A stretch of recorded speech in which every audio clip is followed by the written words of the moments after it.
La démonstration de l'existence de Dieu considère les choses dans leur existence elle-même,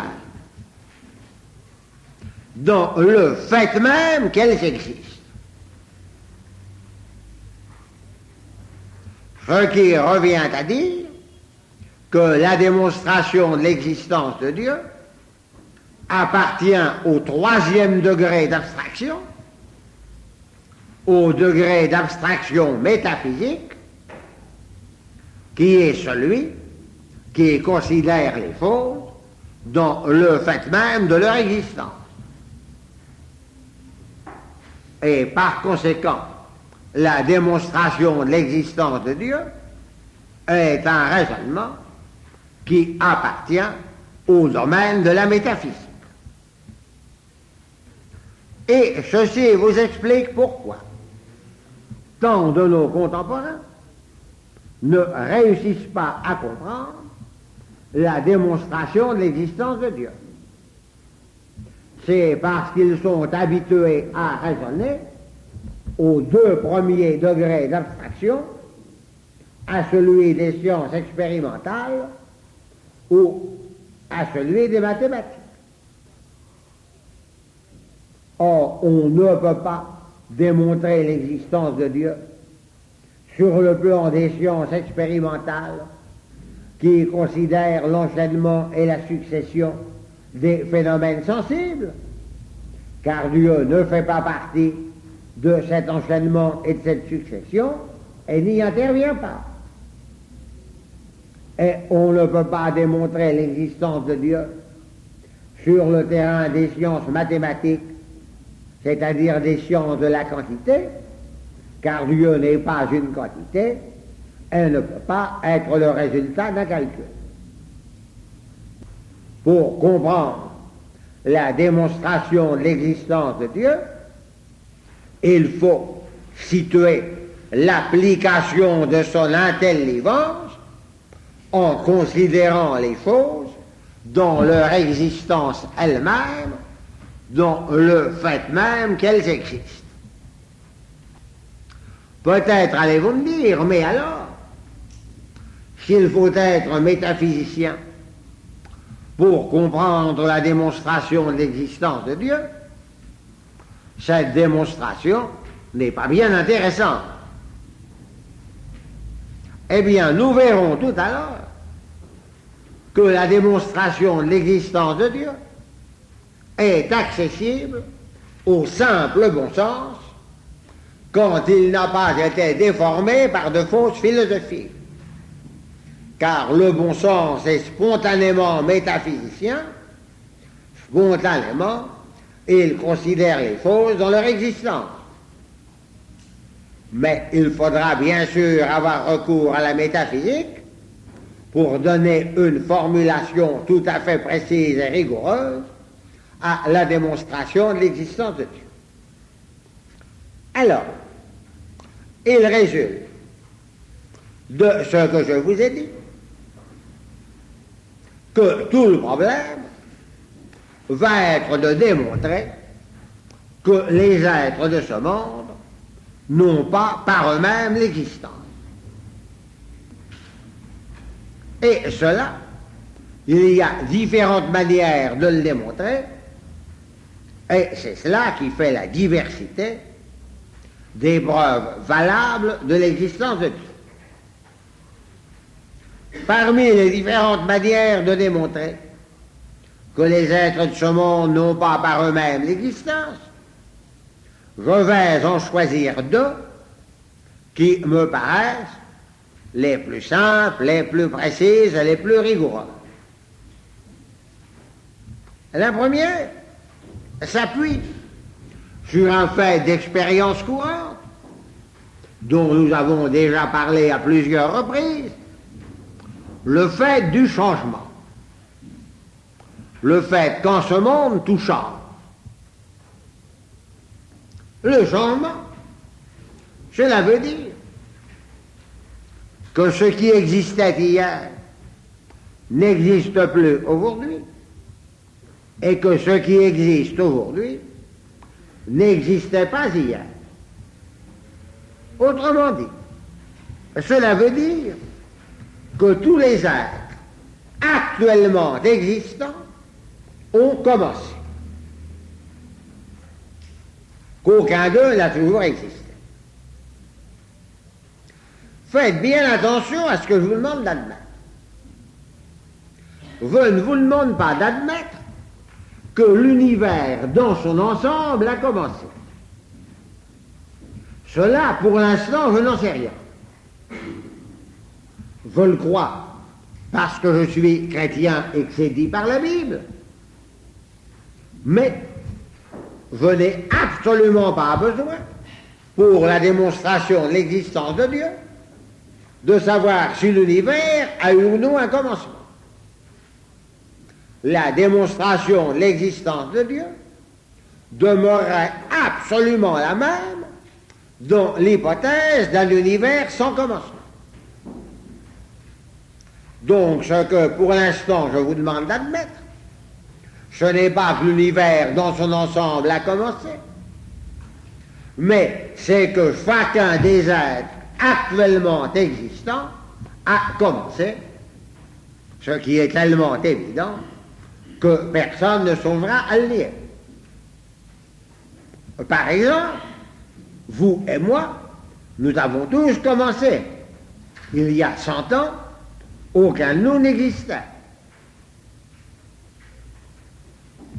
Eh bien, du seul fait qu'un être a commencé, on peut en conclure, il n'a pas par lui-même l'existence. Car si un être a par lui-même l'existence, alors il est impossible qu'il n'existe pas.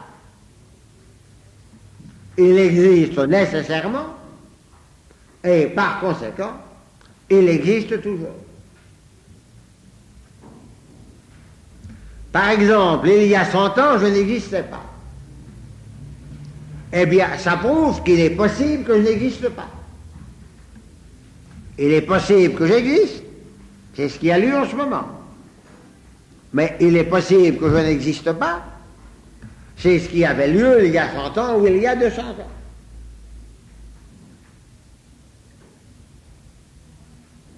Donc, je n'ai pas par moi-même l'existence.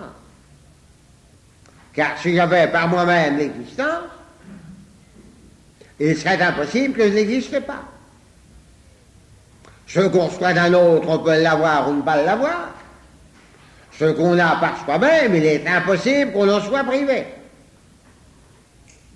Si j'avais par moi-même l'existence, il serait impossible que je n'existe pas, et donc j'aurais toujours existé. Remarquez que c'est exactement de cette manière que je sais que les aiguilles de ma montre n'ont pas par elles-mêmes le mouvement. Car si elles avaient par elles-mêmes le mouvement, elles seraient toujours en mouvement. Du fait qu'elles sont tantôt en mouvement et tantôt arrêtées, c'est qu'elles n'ont pas par elles-mêmes le mouvement.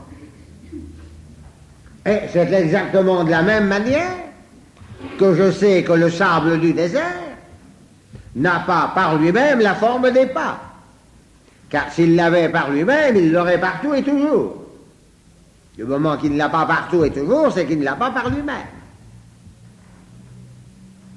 Alors voilà donc une première manière de savoir que les êtres de ce monde, parce que chacun d'eux a commencé, parce que chacun d'eux n'a pas toujours existé, n'ont pas par eux-mêmes l'existence. La seconde manière, c'est de considérer que tous les êtres de ce monde sont limités et imparfaits.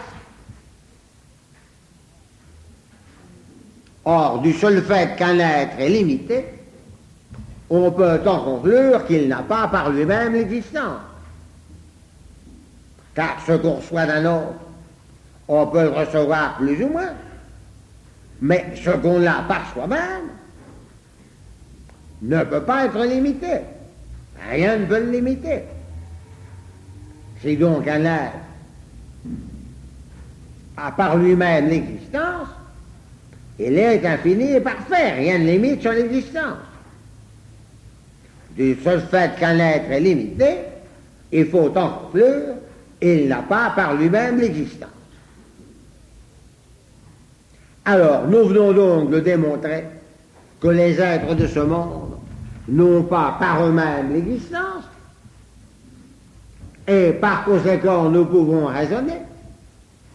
Ils n'existeraient pas si l'existence qu'ils n'ont pas par eux-mêmes ne leur était pas donnée par une cause d'existence. Et c'est cette cause d'existence que l'on appelle Dieu. Nous avons ainsi démontré l'existence de Dieu, définie comme la cause d'existence, qui donne d'exister à tout ce qui existe, qui explique l'existence de tout ce qui existe. C'est l'existence des choses qui nous prouve l'existence de Dieu. Car si Dieu n'existe pas pour donner l'existence aux choses, alors rien n'existe. Du seul fait que quelque chose existe, c'est qu'il y a une cause d'existence qu'on appelle Dieu. Et ceci nous amène à définir Dieu comme l'être par lui-même existant. Car si Dieu n'avait pas par lui-même l'existence, alors il ferait partie des êtres qui n'ont pas par eux-mêmes l'existence et à qui il faut une cause d'existence. Et par conséquent, Dieu ne serait pas la cause première de l'existence, qui explique l'existence de tout ce qui existe, qui donne d'exister à tout ce qui existe. Si j'appelle univers ou monde l'ensemble de tous les êtres qui n'ont pas par eux-mêmes l'existence, cet ensemble n'a pas par lui-même l'existence, et pour lui donner l'existence, il faut une cause d'existence qui soit l'être par lui-même existant. Il faut donc définir Dieu comme l'être par lui-même existant, qui ne reçoit pas l'existence d'un autre, mais là par lui-même. Et ceci permet de répondre à une objection de Kant, qui a dit: vous prétendez qu'il faut Dieu comme cause du monde, mais alors qu'est-ce qu'il faudra comme cause de Dieu? Vous prétendez qu'il faut Dieu pour donner l'existence au monde, mais alors qu'est-ce qu'il faudra pour donner l'existence à Dieu? Eh bien, vous voyez la réponse. Parce que le monde n'a pas par lui-même l'existence, il faut Dieu pour la lui donner. Mais parce que Dieu est par lui-même existant, il n'a pas à recevoir la nôtre, l'existence qu'il a par lui-même, il est par lui-même existant sans la recevoir d'une cause. Je vous signale une erreur de Descartes, qui au lieu de définir Dieu comme l'être par lui-même existant, l'a défini comme l'être qui est cause de sa propre existence. Causa sui en latin. Cette définition est contradictoire. Car pour être cause, il faut exister. Donc on ne peut pas être cause de sa propre existence. Elle est assez curieuse que lorsque Jean-Paul Sartre a voulu soutenir que la notion de Dieu est contradictoire, il a pris la définition de Dieu par Descartes comme cause de sa propre existence. Et il n'a pas eu de mal à démontrer que c'est contradictoire. Mais ce que Jean-Paul Sartre paraît ignorer, c'est que 4 siècles avant Descartes, saint Thomas d'Aquin avait déjà dit qu'il ne faut pas définir Dieu comme la cause de sa propre existence, mais qu'il faut le définir comme l'être par lui-même existant, c'est-à-dire l'être sans cause. Comme nous l'avons vu tout à l'heure, cela entraîne l'affirmation que Dieu existe nécessairement, qu'il est impossible qu'il n'existe pas, donc il existe toujours, ce que nous exprimons en disant que Dieu est éternel. Et puis aussi, comme nous l'avons vu tout à l'heure, cela entraîne que rien ne peut limiter l'existence que Dieu a par lui-même, qu'il est donc l'être infini et parfait. On s'exprime d'ailleurs incorrectement quand on dit que Dieu a par lui-même l'existence. Pour s'exprimer correctement, il faut dire qu'il est par lui-même existant. Nous avons l'existence parce que nous la recevons de Dieu qui nous la donne. Mais de Dieu, on ne peut pas dire qu'il a l'existence, il ne la reçoit pas. Il est par lui-même existant, donc il est l'existence. Nous ne sommes pas l'existence, nous l'avons parce que nous la recevons. Dieu est l'existence. Et c'est pourquoi, lorsque Moïse a demandé à Dieu son nom, Dieu a répondu, « Je suis celui qui suis ». Un homme peut dire « je suis », c'est-à-dire s'attribuer l'existence. Mais si on lui demande « qu'est-ce que vous êtes ?», il répondra « je suis un homme ». Dieu répond « je suis celui qui suis », c'est-à-dire celui dont la nature même est d'exister, celui qui est l'existence elle-même. Nous, notre nature n'est pas d'exister, c'est d'être un homme.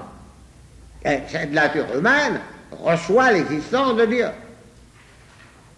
Dieu, sa nature même est d'exister, parce qu'il est par lui-même existant. Il est l'existence elle-même. Alors voilà donc les conséquences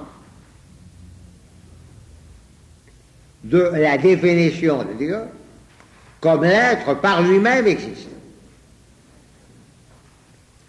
Il me faut maintenant ajouter une conséquence très importante concernant la nature de la démonstration de l'existence de Dieu. C'est que je n'ai pas commis l'erreur de raisonnement très répandue, malheureusement, qui consiste à remonter le cours du temps pour trouver Dieu à l'origine, pour faire tout commencer. On raisonne alors en disant, avant ce qu'il y a actuellement, il y a quelque chose qui a précédé, puis avant encore quelque chose qui a précédé, et on termine le raisonnement en disant, mais comme on ne peut pas remonter indéfiniment, il a bien fallu Dieu pour faire tout commencer. Ce raisonnement ne vaut rien, parce qu'on ne peut pas prouver qu'on ne peut pas remonter indéfiniment. Si l'hypothèse d'un univers sans commencement est contraire à ce que nous, chrétiens, savons par la Bible, du point de vue du raisonnement philosophique, l'hypothèse d'un univers sans commencement n'a rien de contradictoire ou d'absurde. Et on ne peut pas démontrer par le raisonnement que l'univers a commencé. Et remarquez qu'avec ce raisonnement, on considérerait le rôle de Dieu comme une gygnode initiale pour lancer l'univers dans l'existence, après quoi l'univers pourrait continuer à exister tout seul en se passant de Dieu. Cette manière de raisonner ne vaut rien. Et ce n'est pas ainsi que nous avons raisonné. Le raisonnement que je vous ai enseigné demeurera intégralement valable dans l'hypothèse d'un univers sans commencement. L'hypothèse d'un univers sans commencement ne changerait rien à notre démonstration de l'existence de Dieu. Car cet univers sans commencement serait constitué d'êtres qui, eux, commencent et finissent, et d'êtres imparfaits et limités. Donc d'êtres qui n'ont pas par eux-mêmes l'existence. Et par conséquent, pour donner l'existence à ces êtres qui n'ont pas par eux-mêmes l'existence, il faut l'être par lui-même existant. Par conséquent, la démonstration de l'existence de Dieu demeurait absolument la même dans l'hypothèse d'un univers sans commencement. Ce qui fait la valeur de la démonstration que je viens de vous enseigner, c'est que je n'ai pas remonté le cours du temps pour trouver Dieu au commencement. Je vous ai démontré l'existence actuelle de Dieu. Non pas au commencement pour faire tout commencer, mais l'existence actuelle de Dieu.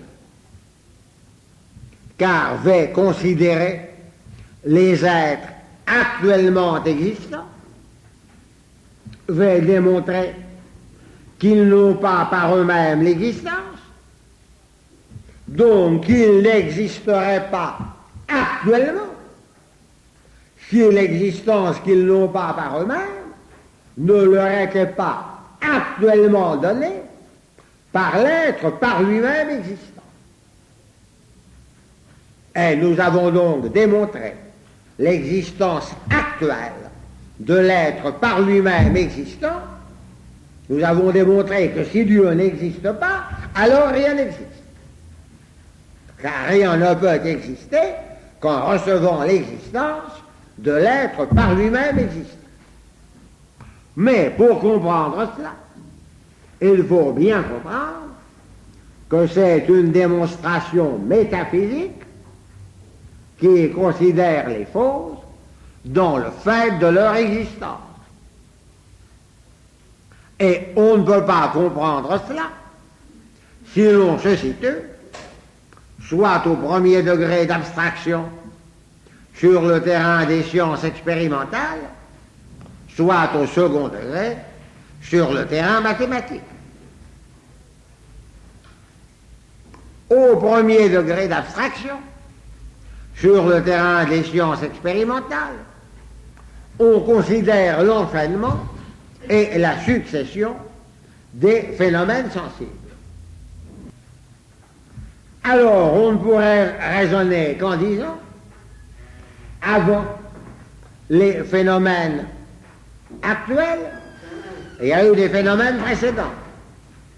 Et puis avant, des phénomènes encore précédents. Et il faudrait alors, pour conclure, dire, mais comme on ne peut pas remonter indéfiniment, il a fallu Dieu pour faire tout commencer. Mais comme je vous l'ai dit tout à l'heure, on ne peut pas démontrer qu'on ne peut pas remonter indéfiniment. Donc le raisonnement ne vaudrait rien. On ne peut pas atteindre Dieu sur le terrain des sciences expérimentales. Le physicien peut expliquer totalement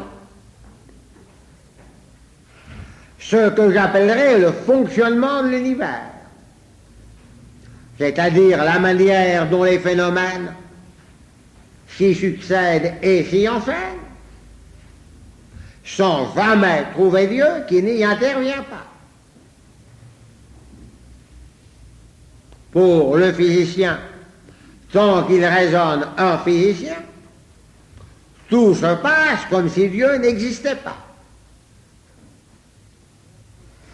Elle ne trouve aucune intervention de Dieu dans la succession et l'enchaînement des phénomènes. Mais si le physicien cesse un instant de raisonner en physicien, de considérer le fonctionnement de l'univers, l'enchaînement et la succession des phénomènes, pour passer au troisième degré d'abstraction, au plan métaphysique, et se poser le problème de la cause d'existence de l'univers. Si alors il se demande comment se fait-il que l'univers existe, pourquoi y a-t-il quelque chose plutôt que rien? Alors là, il sera obligé de reconnaître comme cause d'existence l'être par lui-même existant. Passons maintenant au plan du deuxième degré d'abstraction, c'est-à-dire au plan de la quantité. Nous pouvons envisager un enchaînement de causes et d'effets en nombre illimité. Un univers de dimensions illimitées dans l'espace et même dans le temps, dans l'hypothèse où il n'aurait pas eu de commencement. Mais cet ensemble de dimensions illimitées est un ensemble d'êtres qui n'ont pas par eux-mêmes l'existence. C'est donc un ensemble, quelles qu'en soient les dimensions illimitées, qui n'a pas par lui-même l'existence, et auquel il faut une cause d'existence, qui soit l'être par lui-même existant. Cette conclusion métaphysique n'a rien à voir avec le problème des dimensions de l'univers. Supposez que quelqu'un vienne me dire que les aiguilles de ma montre peuvent marcher sans qu'il y ait de ressort, parce qu'il y aurait un nombre illimité d'engrenages. Je répondrai, peu m'importe le nombre limité ou illimité des engrenages. Les engrenages n'ont pas par eux-mêmes le mouvement. Leur ensemble, quel qu'en soit le nombre limité ou illimité, n'a pas par lui-même le mouvement. Pour donner le mouvement à l'ensemble, il faut une cause de mouvement. Ou supposer que quelqu'un vienne prétendre qu'un train peut marcher sans locomotive parce qu'il y a un nombre illimité de wagons. Je répondrai, peu m'importe le nombre limité ou illimité des wagons. Les wagons, quel qu'en soit le nombre limité ou illimité, n'ont pas par eux-mêmes le mouvement. Leur ensemble n'a pas par lui-même le mouvement.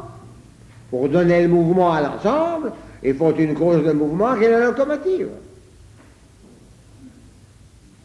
Donc ça n'a rien à voir avec la question des dimensions de l'univers dans l'espace ou dans la durée. Je vous ai exposé cela avec toute la précision métaphysique, mais cela peut être compris par le simple bon sens, je vous l'ai dit tout à l'heure, quand il n'a pas été déformé par de fausses philosophies.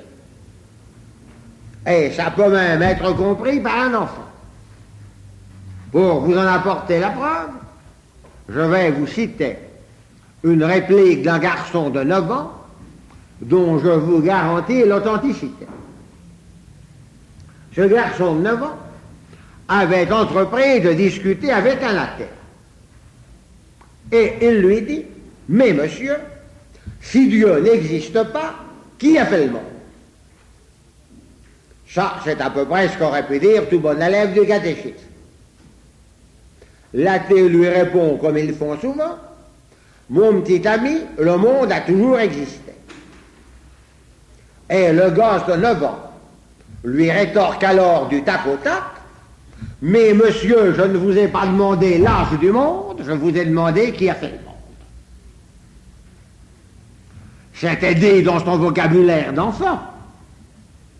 Mais vous voyez à quel degré ce gosse avait compris que ce n'est pas une question de durée et de commencement. Je ne vous ai pas demandé l'âge du monde, mais une question de cause d'existence. Je vous ai demandé qui a fait le monde. Par conséquent, c'est accessible au simple bon sens quand il n'est pas déformé par de fausses philosophies. Alors maintenant que nous tenons l'essentiel de la nature, de la démonstration, de l'existence de Dieu, nous allons consacrer les quelques instants qui nous restent à examiner un peu la diversité des preuves. Saint Thomas d'Aquin les a classées en 5 grandes catégories. Première catégorie, ce qu'on appelle la preuve par le mouvement ou le changement. Tout changement suppose un moteur, car un changement est un passage de la puissance à l'acte, qui ne peut être produit que par un moteur en acte. Mais le moteur a dû passer de la puissance à l'acte de mouvoir. Et donc il lui a fallu à lui-même un moteur pour lui donner de mouvoir. Mais si on considère l'ensemble de tous les moteurs, il faut, pour donner le mouvement à l'ensemble, un premier moteur qui, lui, ne soit pas mu. Un premier moteur qui ne passe pas de la puissance à l'acte et qui donc soit acte pur. Et c'est ce premier moteur acte pur que l'on appelle Dieu. On peut donc encore définir Dieu comme l'acte pur, c'est-à-dire l'être, où l'être en acte n'est pas limité par l'être en puissance, donc l'être infini et parfait, l'être qui n'est pas en puissance d'exister, qui est donc l'être par lui-même existant. Seconde catégorie, la preuve par les causes et les effets. Nous constatons dans l'univers qu'il n'y a pas d'effet sans cause. Mais la cause est elle-même en puissance de causer. Pour la faire passer de la puissance à l'acte, il faut une cause précédente. Mais si nous considérons tout l'ensemble des causes causées, il faut, pour donner de causer à tout cet ensemble, une cause première qui, elle, ne soit pas causée et qui, par conséquent, soit l'être par lui-même existant. Troisième catégorie, raisonnement par la nécessité et la contingence. Si nous considérons les choses contingentes, c'est-à-dire qui pourraient ne pas arriver, qui pourraient ne pas être, il faut, pour leur donner d'être ou d'arriver, une cause nécessaire. Mais si cette cause n'est pas par elle-même nécessaire, elle dépend elle-même d'une nécessité antérieure. Et si nous considérons tout l'ensemble des êtres qui ne sont pas par eux-mêmes nécessaires, il faut un être par lui-même nécessaire, qui est l'être par lui-même existant que nous appelons Dieu. Quatrième catégorie, la preuve par les degrés des êtres, qui a été particulièrement développée par Platon. Tandis que la première catégorie, la preuve par le mouvement ou le changement, a été celle d'Aristote. Il y a dans les êtres de l'univers des degrés de perfection. Par exemple, des degrés de bonté. Eh bien, un être qui a une bonté limitée n'est pas par lui-même bon. Il faut donc que tout ce qui a une bonté limitée reçoive sa bonté d'un être par lui-même bon. D'un être qui soit la bonté elle-même. Et qui alors est l'être parfait, qui a par lui-même toute perfection. Et saint Augustin a donné ce qu'il appelle la preuve par les vérités éternelles.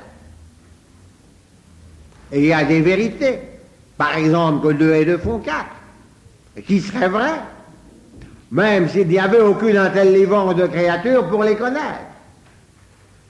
Il faut donc pour les connaître une intelligence première et parfaite, qui est l'intelligence divine. À cette preuve par les vérités éternelles et nécessaires, on peut ajouter une preuve semblable par le caractère d'impératif absolu de la loi morale.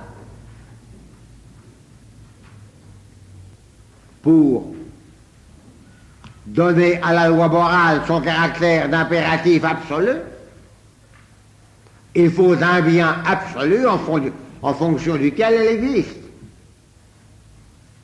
Et ce bien absolu doit être l'être parfait qui est Dieu. Enfin, la cinquième catégorie est ce qu'on appelle la preuve par l'ordre du monde. On trouve de l'ordre dans des êtres qui ne sont pas l'œuvre de l'intelligence humaine. Or, l'ordre ne peut être l'œuvre que d'une intelligence. Le hasard ne peut pas par lui-même donner l'ordre. Donc, pour mettre de l'ordre dans ce qui n'est pas l'œuvre de l'intelligence humaine, il faut une intelligence première et créatrice qui est l'intelligence divine. Ceci est particulièrement frappant concernant les êtres vivants, qui ne sont pas des œuvres de l'industrie humaine, mais dans lesquelles on trouve un ordre et une organisation qui sont prodigieux, comme l'organisation de l'œil pour voir, qui est supérieure à tous nos appareils d'optique, ou l'organisation de notre cerveau. On n'imaginerait pas qu'une machine électronique qui fait toutes sortes d'opérations soit le produit du hasard. Il a fallu une intelligence humaine pour la construire. Or, notre cerveau fait infiniment plus que toutes les machines électroniques. Et puis, on trouve même une ordonnance entre des organes appartenant à des individus différents, comme les organes sexuels masculins et féminins. Alors, cette ordonnance qu'on trouve dans le monde vivant ne peut être l'œuvre que d'une intelligence créatrice qui est celle de Dieu. C'est peut-être là la preuve la plus frappante pour le bon sens populaire. Mais même si on ne considérait pas les êtres vivants,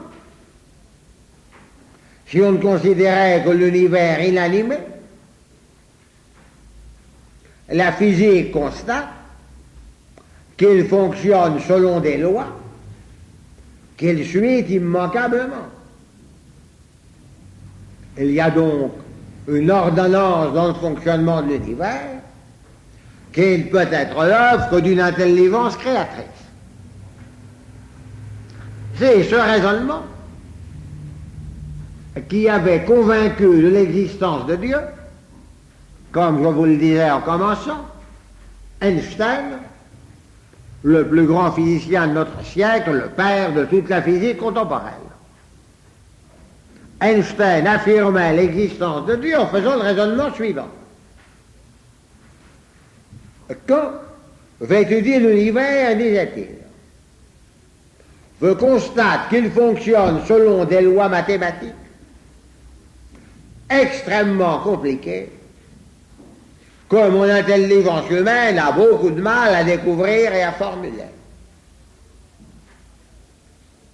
Et comme cet univers n'est pas l'œuvre d'un homme, je dois conclure qu'il est l'œuvre d'une intelligence mathématicienne infiniment supérieure à la mienne.